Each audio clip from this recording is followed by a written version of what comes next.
এখন মুদি তো ইংলিশ জানে না, মুদি নিয়ে আসছে দোভাষী। দোভাষী বোঝেন? ও শুইনা মুদিরে হিন্দিতে কয় क्या क्या है, বলে এ বলতে হয়। ডক্টর ইউনূস তাক লাগাইয়া দিছে, ছোট্ট বাংলাদেশি হতে পারি কিন্তু আমি ইংলিশে সারা পৃথিবীতে বক্তব্য দিয়ে চলি। জোরে বলে আল্লাহু আকবার।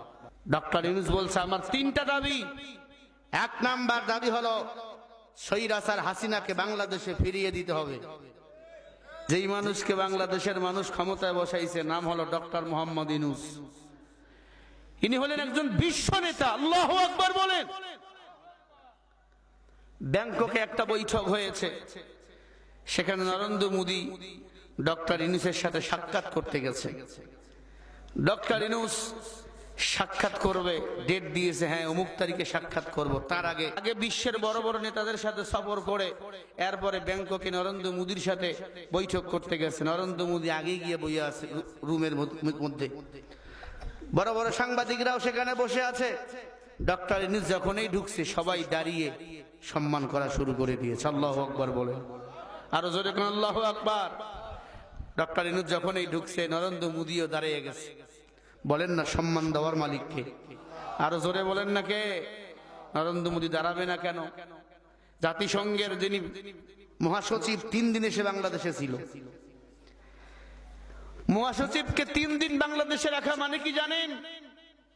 সারা বিশ্ব বাংলাদেশে এখন নজর দিয়েছে, কারণ ডক্টর মোহাম্মদ ইউনূস সাধারণ কোন নেতা নয়, উনি হলো বিশ্ব নেতা একজন। আল্লাহু আকবার বলেন। আমার ভাইয়েরা, মোদী দাঁড়িয়ে গেল, সবাই দাঁড়িয়ে গেল। এরপরে নরেন্দ্র মোদীর সাথে ডক্টর ইউনূস কথা বলা শুরু করে দিল। ইংলিশে কথা বলতেছেন ডক্টর ইউনূস। মারহাবা বলেন। আন্তর্জাতিক ভাষা কি? আরো জোরে বলেন। এখন মোদী তো ইংলিশ জানে না, মোদী নিয়ে আসছে দোভাষী। দোভাষী বোঝেন? ও শুইনা মুদিরে হিন্দিতে কয় क्या क्या है, বলে এ বলতে হয়। ডক্টর ইউনূস তাক লাগাইয়া দিছে, ছোট্ট বাংলাদেশি হতে পারি কিন্তু আমি ইংলিশে সারা পৃথিবীতে বক্তব্য দিয়ে চলি। জোরে বলে আল্লাহু আকবার। শুনলে আশ্চর্য হবেন, পৃথিবীর এমন কোন ইউনিভার্সিটি নাই যেখানে ডক্টর ইউনূস গিয়ে লেকচার দেয়নি। যারাই তার লেকচার শুনেছে তারাই অবাক হয়েছে। এজন্য জাতিসংঘ বারবার তাকে নোবেল বিজয় করেছে। জোরে বলে আল্লাহু আকবার। ভারত চাইছিল ডক্টর ইউনূসকে মাথা নত করাবে, কিন্তু মোদীর কাছে, আপনার ডক্টর ইউনূসের কাছে মোদী মাথা নত করছে। সে বক্তব্যের মাঝে বলেছে আমার 3টা দাবি। ডক্টর ইউনূস বলছে আমার 3টা দাবি। এক নাম্বার দাবি হলো স্বৈরাচার হাসিনাকে বাংলাদেশে ফিরিয়ে দিতে হবে। কথা বল না কেন? এর বিচার চার কি চান না বলেন? 2 নাম্বার আমার দাবি পানি চুক্তি বন্ধন করতে হবে। পানির সময় পানি দিবা, শীতের সময় পানি দিবা না, এটা হবে না। 2 নাম্বার দাবি হল 3 নাম্বার দাবি হলো তোমরা 1 বছরের মধ্যে 27 জন শিশুকে সীমান্তের মধ্যে হত্যা করেছো, হাজার হাজার নিরীহ মানুষকে সীমান্ত হত্যা করেছো। সীমান্তে হত্যা বন্ধ করতে হবে। কথা বল না কেন? এই দাবিগুলো যৌক্তিক না অযৌক্তিক? সীমান্তের হত্যা বন্ধ করতে হবে। পানিগুলো আমাদের পানি আমাদেরকে ফিরিয়ে দিতে হবে। যেহেতু এই যে নদীগুলো রয়েছে, নদগুলো রয়েছে, এগুলো সারা বিশ্বের সম্পদ। তোমরা পানির সময় পানি দিবা, শীতের সময় পানি দিবা না, এটা আমাদের বঞ্চিত করা হয়। এমন বঞ্চিত আমরা ভালোবাসার বন্ধু আমরা চাই না। 3 নম্বরে বলেছে অবশ্যই হাসিনাকে ফেরত চাই, হাসিনাকে ফেরত দিবা, এরপরে কথা হবে। মোদী কিছু বলতে পারে নাই, শুধু একটা দাবি করছে, বলতে সমস্ত দলের অংশগ্রহণ হবে, এরপরে একটা নির্বাচন আমি দেখতে চাই। নরেন্দ্র মোদীকে ডক্টর ইউনূস সাফ বলে দিয়েছে অবশ্যই নির্বাচন আমি দেব, তবে হাসিনাকে আগে ফেরত চাই। বাংলার মানুষ এই বিচার দেখতে চায়, কারণ যে হাজার হাজার মানুষকে, হাজার হাজার আলেমদেরকে ঘর ছাড়া বাড়ি ছাড়া করেছে, নিরপরাধ মানুষকে ফাঁসি দিয়েছে, এদের বিচার বাংলার জমিনে আমরা দেখতে চাই। মুসলমানেরা সবাই কি বিচার দেখতে চান?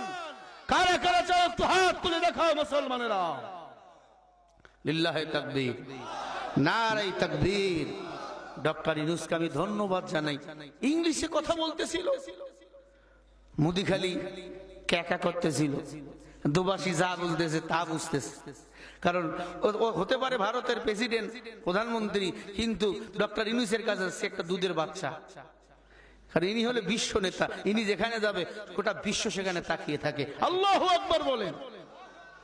আমরা চাই ডক্টর ইউনূস আরো 5 বছর বাংলাদেশে ক্ষমতায় থাক। কথা কয় না কেন? বাংলাদেশটা সাজানো গোছানো হোক।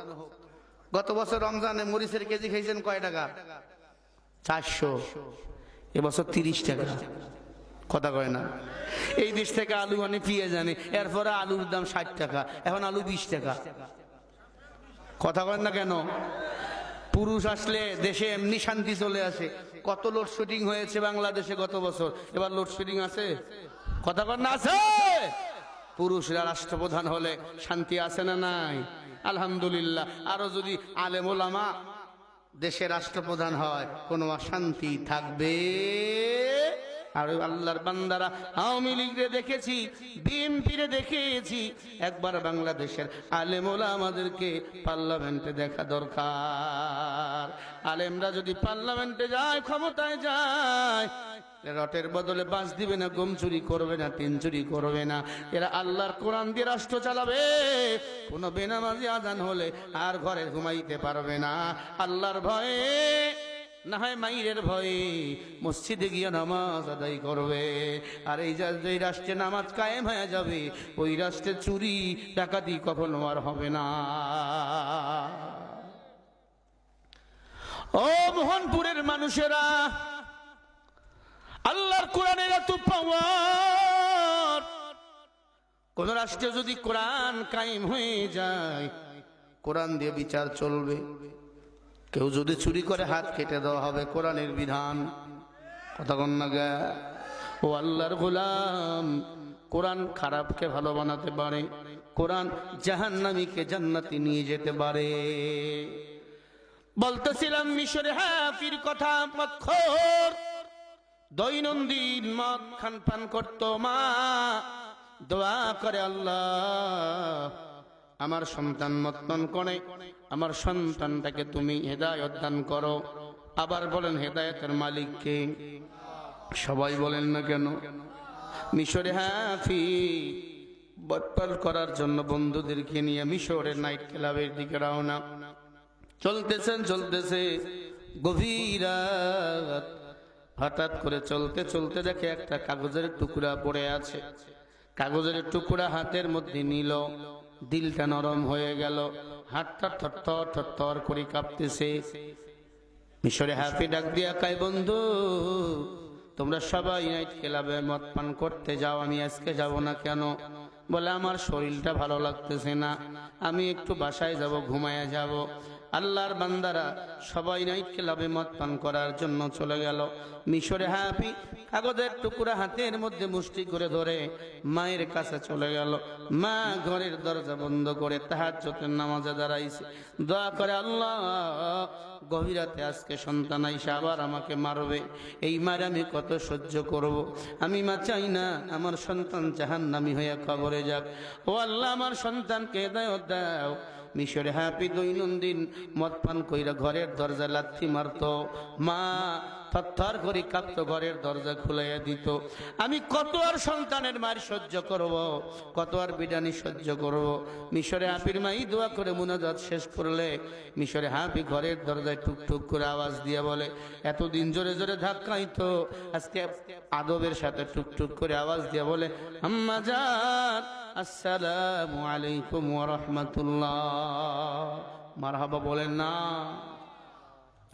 এরে আম্মা জান সালাম নেন, ঘরের দরজা খুলে দেন। মা অবাক হয়ে গেল, এটা তো আমার মিশরে হাফির কণ্ঠ। আমার হাফি আজকে আমাকে সালাম দিয়েছেন, মা বলে ডাক দিয়েছেন। মা ঘরের দরজা খুলে দেখে সন্তান দাঁড়িয়ে আছে। কিরে বাবা, আজকে তুমি কি মদ পান করো নাই? মিশরে হাফি বলে, আম্মা জান লজ্জা দিবেন না, একটা কাগজের টুকরা আমার হাতের মধ্যে, এই কাগজের টুকরা যখন থেকে হাতে নিয়েছি শরীরটা থরথর করে কাঁপতেছিল। একটু জবাব দেন, কোরআনের ওজন বলেন আছে না নাই?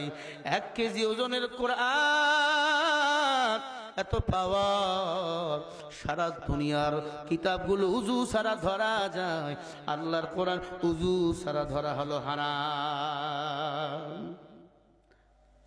এ আল্লাহর বান্দারা, আবার এই কোরআন যাদের সিনার মধ্যে ঢুকে যায়, এই কোরআন অনুযায়ী জীবন যারা চালায়, এদের মর্যাদা বলেন বাড়াইয়া দেয় কে? এই তো আমি শরীফুল ইসলাম রে কেউ চিনতেন না। কে আমার মা, কে আমার বাবা, কি আমার যোগ্যতা? কোরআনের কথা বলি, হাদিসের কথা বলি, আল্লাহ সারা দুনিয়াতে মর্যাদা বাড়িয়ে দিয়েছে। আল্লাহর বান্দারা মিশরে হাফি বলে, মা এই কাগজের টুকরার মধ্যে কি লেখা? মা বলে দে। মা দেখে ওই কাগজের টুকরার মধ্যে লেখা আমার আল্লাহর নাম। কার নাম? আরো জোরে বলেন। মা ডাক দেখা, সন্তান এই কাগজের টুকরাতে তার নাম লেখা, যে তোরে বানাইছে, যে দুনিয়া বানাইছে, যে জান্নাত বানাইছে, জাহান্নাম বানাইছে। বলে মা আমার শরীর কাঁপে কেন? বলে তুমি নাপাক তাই তোমার শরীর কাঁপে। তুমি যদি পাক হালতে আল্লাহর নাম হাতের মধ্যে জড়াইয়া নাও, শরীরে জড়াইয়া নাও, তোমার কোনো রোগ থাকবে না, আল্লাহ তাআলা তোমাকে সুস্থ রাখবে। আল্লাহ যদি চায় ঈমান আমলের দৌলত তোমাকে দান করে দিবে। মা আল্লাহর নাম আমি হাতে ধরতে চাই, আল্লাহর নাম আমি আবার ধরতে চাই। মা বলে আল্লাহর নাম যদি ধরতে চাও গোসল করো, উযু বানাও। তুমি নাপাক হালতে একবার না বুঝে ধরেছো, এরপর বুঝার পরে আমি মা তোমারে দিতে পারি না। মিশরে হাফি আল্লাহর নামের মোহাব্বতে দৌড় দিয়ে গোসলখানায় চলে গেল। গোসল করাবার পর উযু বানাইয়া উত্তম পোশাক পরলো, একটা পাঞ্জাবি বা জুব্বা গায়ে দিল। মা সুন্দর করে সন্তানকে মাথায় পাগড়ি পরাইয়া দিল। মদখোর কোটি কোটি টাকা নষ্ট করেছে মদ পান কইরা। মাকে বলে মা আল্লাহর নামটা এবার দাও। মা বলে সন্তান জানো আল্লাহর নাম কি? কি আল্লাহর নাম? বলে আল্লাহর নাম হলো রহমান, আল্লাহর নাম হলো রহিম। এই নামগুলোর এত মায়া, আল্লাহ পাক রব্বুল আলামিন এই নামের বদৌলতে ওই গুনাহগার জাহান্নামী বান্দাগুলোকে মাফ করিয়া দিবেন। ও সন্তান, আল্লাহর নাম নিচু জায়গায় রাখবি না। মিশরে হাফি আতর গোলাপ লাগাইয়া আল্লাহর নাম হাতের মধ্যে নিয়ে দাঁড়িয়ে আছে, ঘুমাইতেও পারে না। শেষ রাত চিন্তা করলাম আমি যদি ঘুমিয়ে যাই, আল্লাহর নাম যদি নিচু জায়গায় পড়ে যায়, জমিনে পড়ে যায়, আল্লাহ বেজার হয়ে যাবে।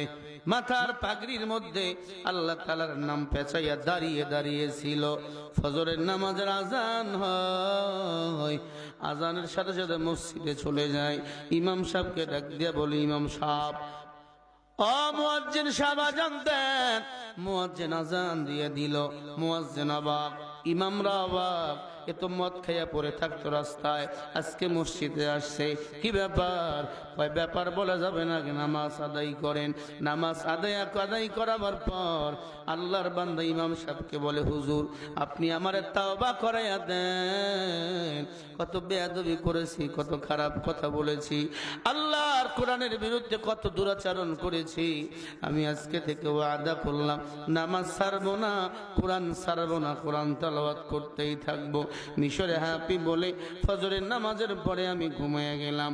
পরের দিন রাতের বেলা আমি নামাজ পড়ে ঘুমিয়ে গেলাম। স্বপ্নে যোগে আমাকে কে যেন ডাক দিয়া কয়, রে মিশরে হাফি আল্লাহ তাআলার কোরআন, আল্লাহ তাআলার নামকে সম্মান করার কারণে তোমার নামটা ছিল জাহান্নামীদের খাতায়, আল্লাহর কোরআনকে সম্মান করার কারণে তোমার নামটা জাহান্নামীদের খাতা থেকে কেটে দিয়ে আল্লাহ জান্নাতীদের কাতারে লেখাইয়া দিয়েছে। ওরে মিশরে হাফি যতদিন বাঁচবা কোরআন অনুযায়ী জীবন চালাইবা। মিশরে হাফি দৌড় দিয়ে মসজিদ ইমাম সাহেব হুজুরের কাছে চলে গেল। হুজুর আমি এই স্বপ্ন দেখছি। হুজুর বলো মানুষটা কেমন? বলে পূর্ণিমার চাঁদের মতো সুন্দর। ইমাম ডাকতে বলে উনি আর কেউ নয়, মদিনাওয়ালা নবী। যেই নবীকে স্বপ্ন দেখলে জাহান্নামের আগুন হারাম হয়ে যায়, যেই নবীকে চামড়ার চক্ষু দিয়ে দেখলে জাহান্নামের আগুন হারাম। এ আল্লাহর গোলাম মিশরে আপনি ডাক দিয়া কয়, নবীজি আমার নবী যদি সত্যি আমাকে সুসংবাদ দেয়, ওয়াদা করলাম জীবনে আর মদ সিয়া দেখবো না, যতদিন বাঁচবো ইসলামের পক্ষেই থাকবো, ইসলামের গুণগান গাবো। বলেন সুবহানাল্লাহ। কাদের কুদরত দারি বার কামাল আনতা রব্বি আনতা হাসবি চুল জালাল। এ আল্লাহর বান্দারা বলেন কোরআনের পাওয়ার আছে না নাই? কত মানুষ না খেয়ে মরে, কয়জন কোরআনওয়ালা না খেয়ে মরে বলেন? মাদ্রাসা চাকরি করে, মসজিদে নামাজের ইমামতি করে, 5,000 টাকা বেতন, 9 মাস বাকি, আর পর আলহামদুলিল্লাহ টুপির দাম হলো 500 টাকা, চশমা পরে 5,000 টাকার, জুব্বার দাম হলো 3,000। আর সুদখোর ঘুষখোর বেনামাজির দল লক্ষ লক্ষ টাকা কামাই করে, আর পরেও শান্তি নাই, কয় টাকা নাই, কথা কয় না। আমাদের হুজুরদের বেতন কম কিন্তু বরকত বেশি। কুত্তায় বাচ্চা দেয় 8টা, গরুয়ে বাচ্চা দেয় 1টা। কুত্তা কেউ জবাই করে খায় না, কোটি কোটি গরু প্রতি বছর জবাই করে আমরা খাই। এরপরে বলেন গরু বেশি না কুকুর বেশি? সবাই বলেন, কারণ গরু হলো হালাল, কুকুর হলো হারাম। ইমাম আলেমদের টাকা, গরু মার্কা হালাল টাকা, সুদখোর ঘুষখোর বেনামাজিদের টাকা হলো কুকুর মার্কা টাকা। এজন্য বলি বাবা, একটা সন্তান রে হাফেজ বানাও, মাদ্রাসায় দাও। একটা সন্তান যদি আলেম বানাইতে পারেন, একজন সন্তান রে যদি হাফেজ বানাইতে পারেন, কিয়ামতের ময়দানে হাফেজ সাহেব 10 জন জাহান্নামীকে সুপারিশ করে জান্নাতে নিয়ে যাবে। একবার বলেন সুবহানাল্লাহ। আমিও তো তোমাদের মতো মায়ের সন্তান। ও পর্দার অন্তরালের মা, ও মুরব্বী আব্বাজান, যুবক ভাই, আমি তোমাদের মতো একটা যুবক। এরে আম্মা জান, আমি তোমাদের মতো একটা মায়ের সন্তান। আমার মাও মা, তোমার মাও মা। মনে কি চায় না একটা সন্তান হাফেজ বানাইবা? এই মাদ্রাসায় দিয়া দাও, মোহনপুর আদর্শ শাফি দিয়া কারিয়ানা মাদ্রাসায় দিয়া দাও।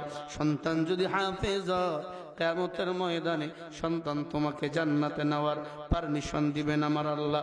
দুনিয়ার জীবদ্দশায় তুমি মা যদি মরিয়া যাও, সন্তান হাত তুলে দোয়া করবে, রব্বির হামহুমা কামা রব্বায়ানি সগীরা। আমার আল্লাহ দোয়ার বদলতে মা বাবার সব গুনাহগুলো মাফ করিয়া ওই মা বাবাকে আল্লাহ জান্নাতের মেহমান বানিয়ে দিবেন। বলেন সুবহানাল্লাহ।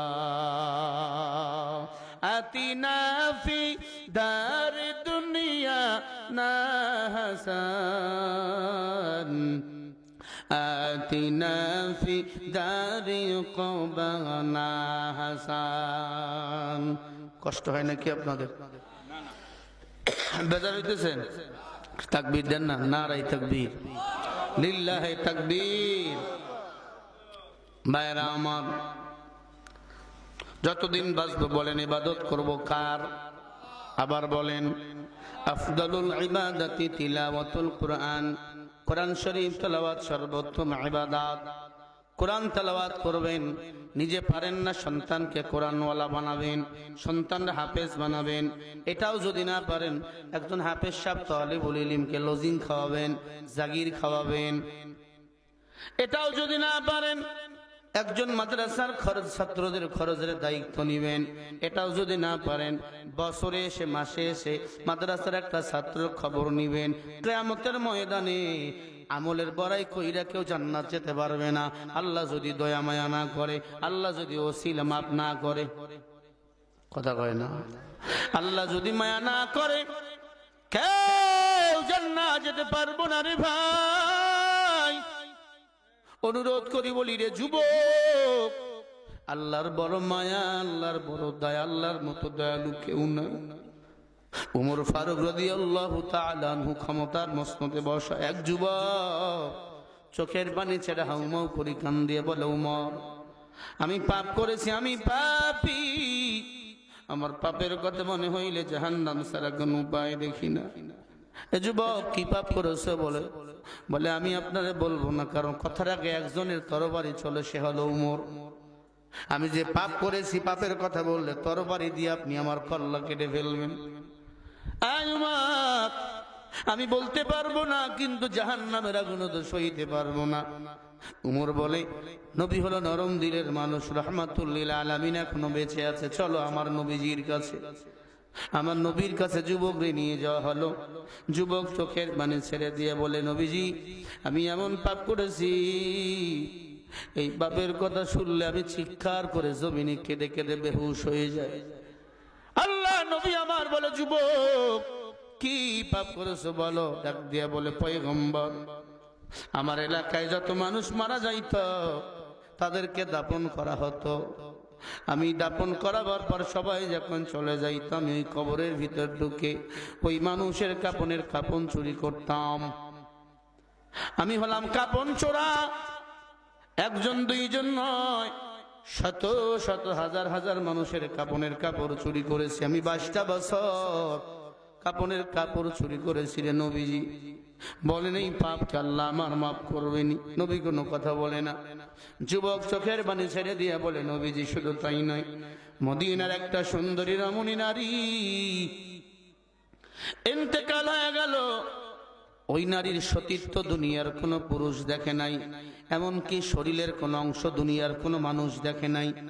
এমন সুন্দর রমণী সতী সাধবী নারী ইন্তেকাল হয়ে গেল। আমার কানের মধ্যে আওয়াজ। আমি সেই মেয়েটার মারা যাওয়ার পরে যখন দাফন করে সবাই চলে গেল, আমি তার কবরের ভিতরে প্রবেশ করলাম কাপনের কাপড় চুরি করাবার জন্য। কবরের ভিতরে ঢুকার পরে দেখে এমন সুন্দর মিটি মিটি আলো, মনে হয় ফেরেশতারা তার কবরে আলোর ব্যবস্থা করছে। সুবহানাল্লাহ, জোরে বলেন না। ওগো নবীজি, আমি কাপড় চোরা। বুখারীর ঘটনা ভালো করে শোনেন। কবরের ভিতরে ঢুকলাম, সুন্দরী রমণী মেয়েটার বিয়ে হয় নাই, তার কাপনের কাপড় চুরি করার জন্য কবরে ঢুকলাম। দেখি কবরটা আলো, মিটি মিটি করে আলো জ্বলে। ওই আলোর ভিতরে আমি যখন ঢুকলাম, আলোটা বন্ধ হয়ে গেল। আমি বাতি জ্বালাইয়া মেয়েটার মুখের কাপড় সরাইলাম। এমন সুন্দর নারী আমি আমার জীবদ্দশায় কখনো দেখি নাই। ওগো পয়গম্বর, আমি এবার মেয়েটার পুরো শরীর থেকে কাপন খুলে নিলাম, লাশটাকে উলঙ্গ বানাইয়া আমার নফসের সাথে আমি পারলাম না। শয়তান ওয়াসওয়াসা দেওয়া শুরু করে দিল। ইন্নাশ শাইতানা ইয়ানযাগু বাইনাহুম ইন্নাশ শাইতানা কানা লিল ইনসান আদুব্বুম মুবিনা। সূরা বনী ইসরাঈলের 53 নম্বর আয়াত। শয়তান হলো মুমিনের প্রকাশ্য দুশমন, ঠিক কি না বলেন? শয়তান বেশি ওয়াসওয়াসা দেয়। নারী পুরুষ যখন একসাথে কথা কয় বেপরদা হইয়া, তখন শয়তান ওয়াসওয়াসা দেয়। আবার যখন ফজরের আযান হয়, যুবকরা তখন নেট শুধু বন্ধ করে, তখন শয়তান